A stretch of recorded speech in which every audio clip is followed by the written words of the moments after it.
Sua Excelência e senhores e senhoras, gostaria de agradecer pela oportunidade de participar neste evento importante e interessante, onde eu tive a oportunidade de escutar estas palestras e pela oportunidade de apresentar alguns dados nesta audiência. Infelizmente, eu preparei, na minha palestra, eu queria tocar todos os ângulos desse problema multifacetal e preparei uma apresentação muito grande. Mas como as perguntas teóricas já foram discutidas pelo senhor Dunnigan e Bernstein, eu vou pular vários aspectos teóricos e vou discutir as ilustrações das decisões que são tomadas na Federação Russa em relação à segurança no uso do amianto crisotila. Primeiramente, queria falar sobre a atenção das organizações internacionais que eles dão a este problema.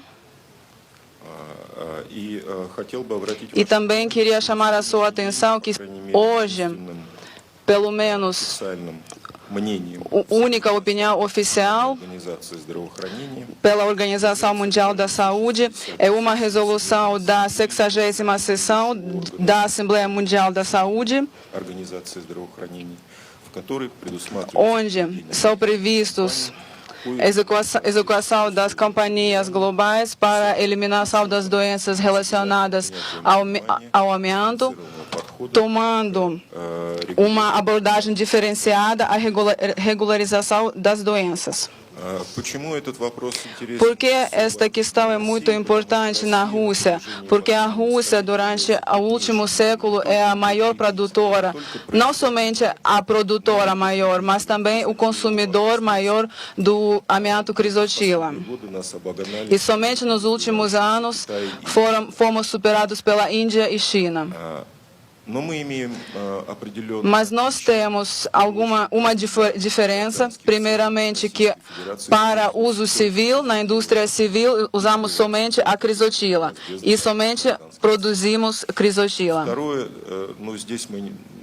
O segundo ponto, aqui temos uma semelhança com o Brasil, mais de 80% do crisotila, de toda a produção dos artefatos de fibrocimento e alguma parte dos artefatos de fricção para transporte.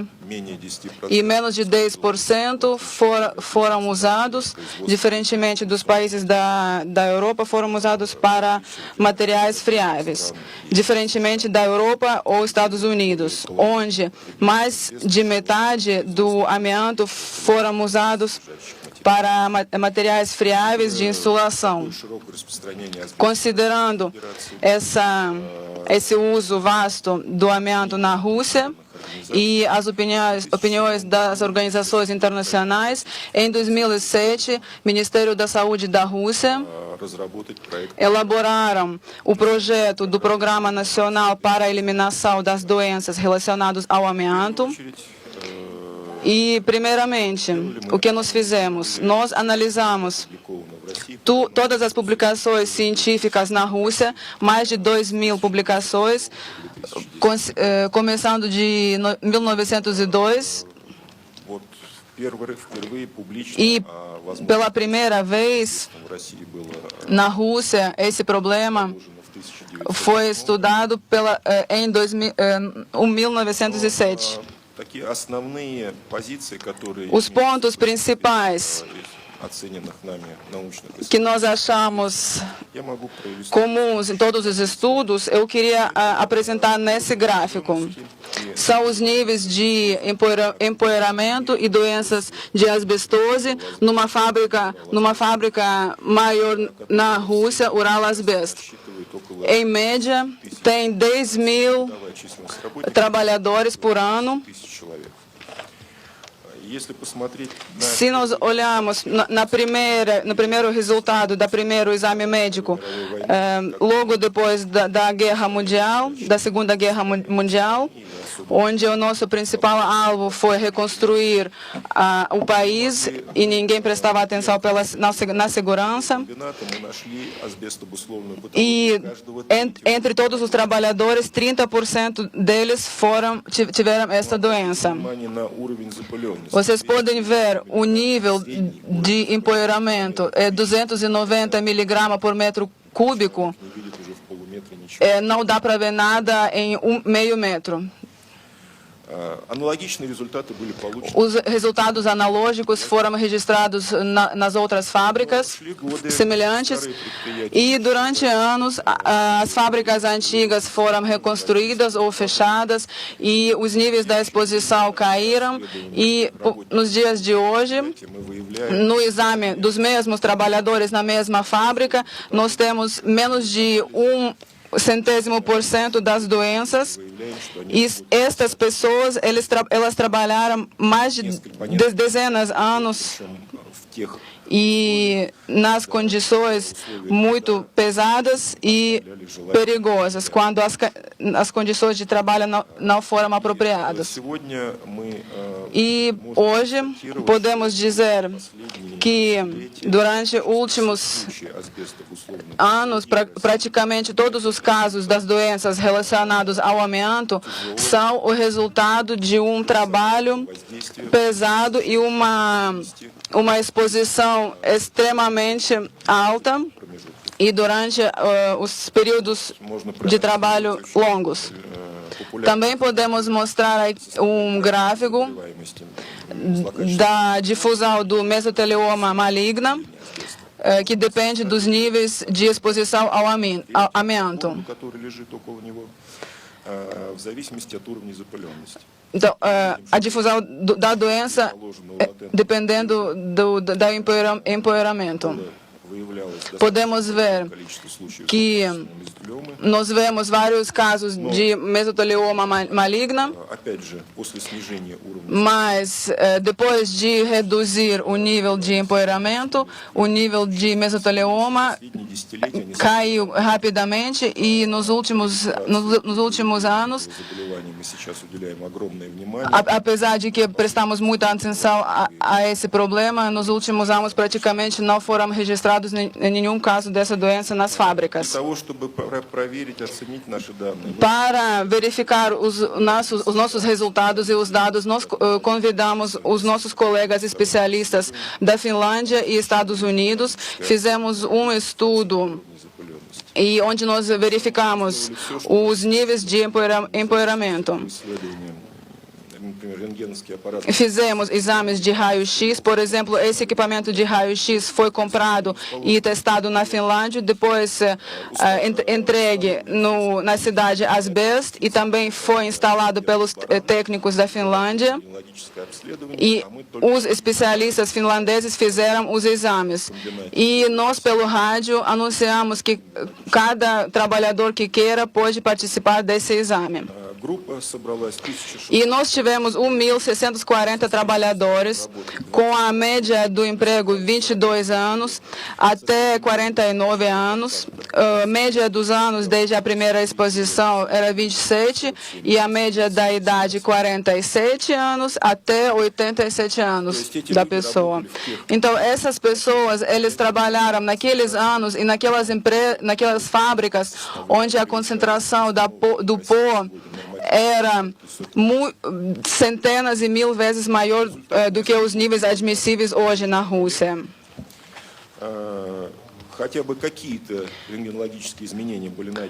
E hoje nós achamos algumas mudanças patológicas somente em menos de 10% de trabalhadores. E somente aquelas pessoas que trabalharam nas condições extremamente empoeiradas. Por exemplo, podemos comparar esses resultados com os dados dos especialistas finlandeses e os trabalhadores da indústria civil na Finlândia, eles foram expostos ao antifilita e a difusão, por exemplo, das placas pleurais na Rússia era três vezes menor. Alguns slides eu vou pular. Também nós avaliamos a base legislativa na Rússia. Os materiais que contêm o amianto, nós criamos uma lista dos materiais contendo o amianto que são recomendados para uso, as medidas apropriadas de segurança são regulamentados, também a segurança no uso do amianto e materiais contendo amianto, que foram elaborados em 1999, conforme as recomendações da OIT, e em 2011 foram renovados um pouco, conforme as novas leis existentes. As posições principais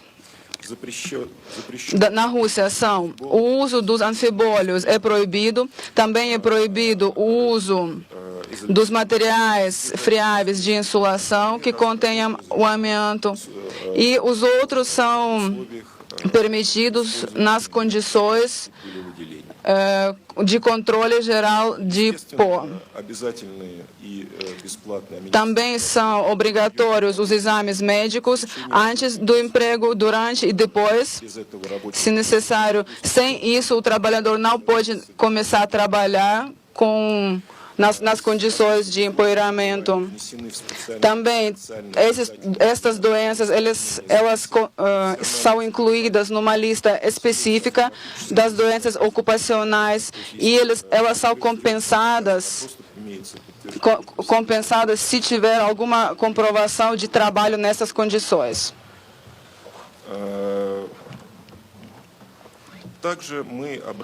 Também nós prestamos atenção que é necessário analisar detalhadamente esta situação, porque hoje nós não estamos preocupados com as fábricas que produzem os materiais que contenham o amianto, mas nós estamos preocupados sobre aqueles 10% do crisotila que foram usados na produção dos materiais friáveis de insulação e que ainda estão usados em alguns ramos da indústria.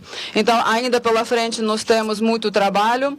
Agora estamos fazendo cartografia das fábricas existentes e fechadas, as minas, as jazidas de todos os tipos do amianto na Rússia, também as jazidas de outras fibras que podem ter perigo à saúde humana.